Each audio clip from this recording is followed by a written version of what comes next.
Hi friends, నేను మీ రాయలసీమ కుర్రోడిని. ఈ వీడియోకి లైక్ కొట్టి సబ్స్క్రైబ్ చేయండి అన్న, ప్లీజ్ అన్న. మా ఫ్రెండ్స్ చాలా చాలా చాలా ఫ్రెండ్స్ తాత వీడియో పెట్టాను అప్పుడప్పుడు చూడండి. మరి ఇప్పుడు కూడా తాత పొలం కాడే ఉన్న చావుకి బతుక్కి మధ్యలో ఏలాడుతున్నది ఆ తాత పొలము. ఎందుకంటే మొన్న వర్షానికి మొత్తం కుళ్ళిపోయింది.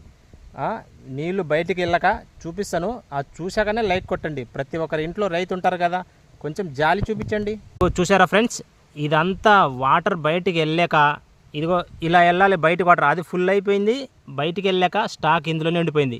పోనీ మోటార్ వేసి బయటికి తీద్దామంటే తాతకు పాపం చాలా చాలా అన్యాయం చేసేసాడు ఈ దేవుడు. భోజనానికి వెళ్ళాడు తాత. ఇదిగో ఇదంతా కుళ్ళిపోయింది ఫ్రెండ్స్, ఏం లేదు. నీళ్ళు బయటికి వెళ్ళాక కింద ఏర్లన్నీ చచ్చిపోయి ఇంకా మందులు వేయడం కూడా మానేశాడు. ఇంకా చేతికి రాదు పంట అనుకొని.